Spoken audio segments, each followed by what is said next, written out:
back to the channel and thanks for joining us. Today we're going to be talking about plumbing the tank. And where we left off with the sump construction is basically at this point. The first thing we're going to do is connect these two sumps. The common sump here on the left and the refugium on the right with these 2-inch bulkheads and these big beefy 2-inch ball valves. And as we connect these two sumps, we'll talk a little bit about plumbing. Plumbing is the arteries for your fish tank, so it's pretty important. And the biggest pieces of advice I can give are to take your time and do it right the first time. The two things I strive for when I am doing plumbing is to come at it from the mindset of not putting it together, but how am I going to be able to plan it so I can take it apart later, and also how can I plan the plumbing to provide the most amount of access to the top of a sump or in a cabinet to work effectively around.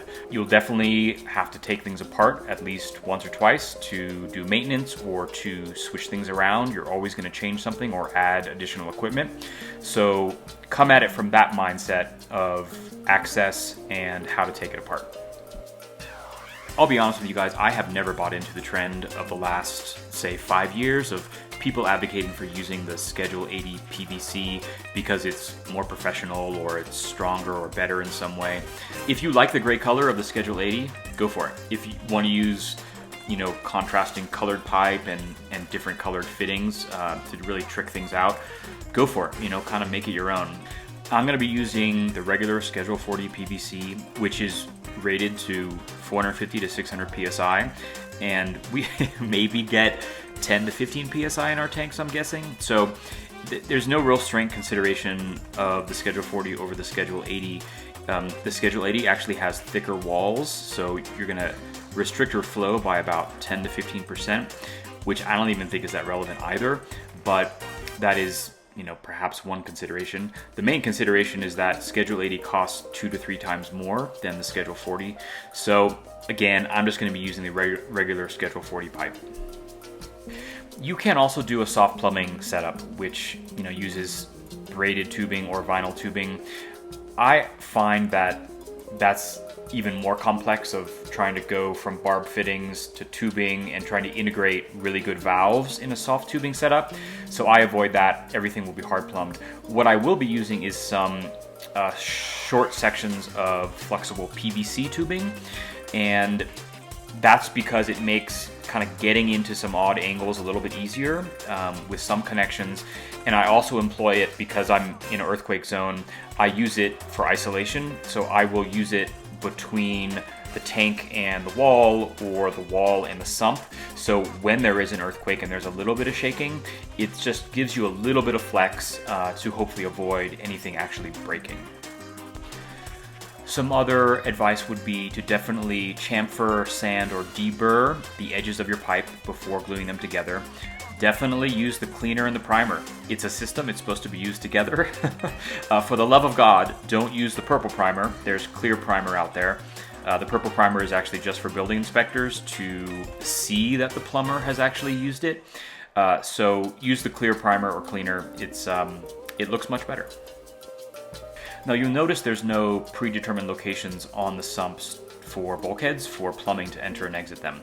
And I kind of did that on purpose because I wanted to create a system that would allow me to plan the plumbing as I went, essentially, and something that was ultimately changeable. And so I created these kind of acrylic just pieces, these plates that have the bulkhead locations drilled out, and these will be installed in specific locations on the top of the sump after drilling and tapping holes, and they'll just screw on.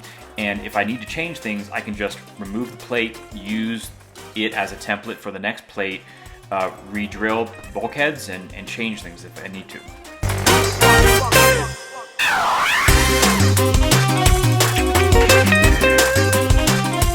So I admit that I tried to take video footage of the actual plumbing process, but space was so tight under the sump and this took so long to do that I kind of just gave up.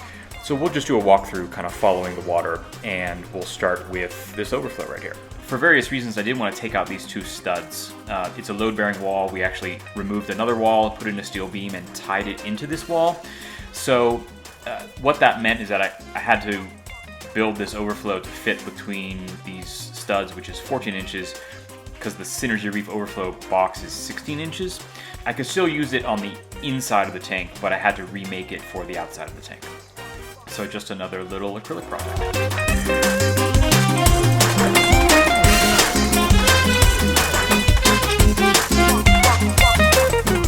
And this is a typical Bean Animal 3 overflow system. Nothing new there, with a full siphon on the right and a adjustable gate valve. The middle is kind of a secondary, and then the emergency on the left. And obviously, forgive the wires, I have a little bit to clean up here. There'll be a filter roller, which we'll also make. There'll be a video on that right there. This is the protein skimmer feed. And there'll be some biological media, which actually is still cycling in this trough, which will go in this upper sump as well. We then have another Synergy Reef overflow, which goes down. And then it flows to the left here with another adjustable gate valve. We have the emergency, which ties into the emergency from the main drain from the tank, right there.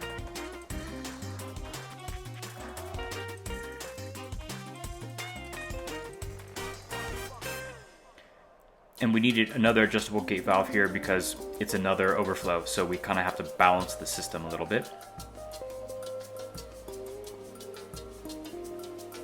And this flows down into this common sump with the secondary from the second overflow as well. And this is the common sump. We've got a pump for the UV, and this will eventually feed the frag tanks here. And you can see this system of these plates, which are just bolted onto the top of the sumps. These will eventually be frag tank returns right here. This is the skimmer return.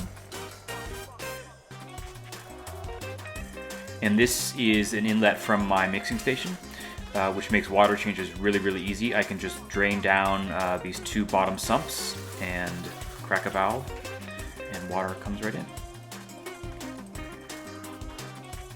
To drain down the tanks, I built in a drain, which goes right into the main sewer. Just crack a valve again, and I can probably do about 150 gallon water change at one time, draining down these two sumps. Here's a connection between the common sump and the fuge. And then we end up at the end with the return pumps. 2 return pumps for the display, and then 1 for the eel tank, which is not set up yet. And each of these pumps is attached with silicone tubing just to cut down on vibration. And these valves here and the 2 valves in the back there, what they allow me to do is isolate the refugium from the common sump. And I just felt I needed to build in that flexibility in case I ever wanted to essentially isolate the main system from the frag system. Those valves allow me to do it. Here are the eel tank returns, which also come back into the common sump. And there'll also be another filter roller there that we'll make, just because feeding the eel tanks is probably going to be a little messy. Here's the UV return. And then here are the eventual returns for the, I'm calling it the clown tank, though I have no idea what I'm going to put in there yet, which will go up there.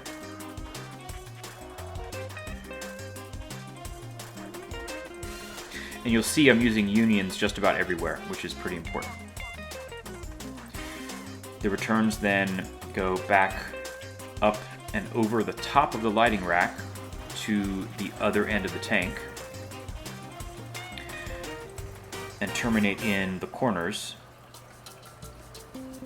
with the 3 outlets that you see here being for the closed loop. And this is one of the quintessential design questions when you set up a peninsula tank about where to return the water. I didn't want to have an extra MP60 or something on one of the viewing sides of the tank, and so I chose to do it this way with these nozzles just poking out under the surface, so the end of the tank didn't have to have another power head on it to obstruct that view.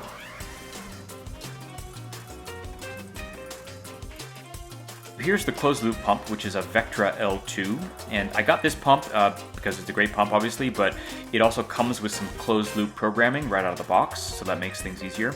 The rest of the pumps are the Reef Octopus Varios 8, and I did that on purpose because if you're planning a big system like this, if you can have a common pump, it makes everything easier. I've got one extra, and when I need to clean one, I just switch it out immediately and I can clean the other one at my leisure. It just makes everything very easy.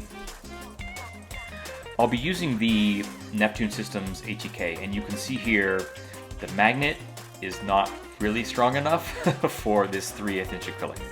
So I went ahead and made a bracket to hold it just out of white acrylic that'll be attached to the sump. It's adjustable here.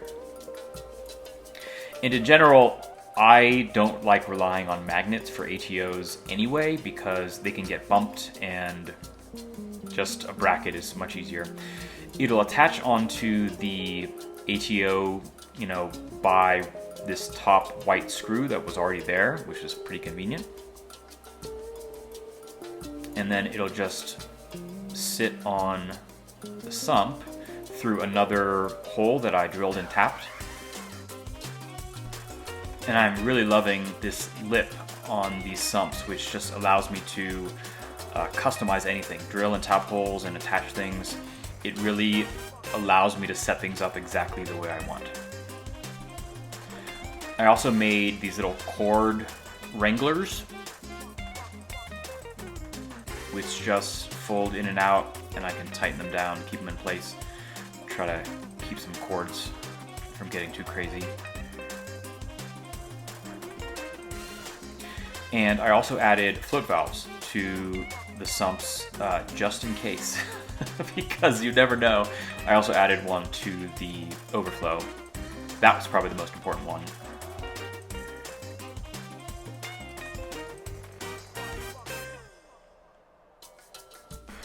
So here I am filling the sumps from the mixing station and checking for leaks, and we didn't have any leaks in these sumps, which was great. We did have one leak in the return line above the tank, which was not ideal, but with so much plumbing, you find your one leak, you fix it, and then you feel better because there's going to be at least one leak and you find it, and then you thank the reefing gods and you're ready to move on. So one more pan over the sumps to relish them as clean as they will ever be. Thanks once again for joining us. This has been a little bit longer video, but there was a lot of plumbing to go over. As always, appreciate you guys stopping by, and happy reefing.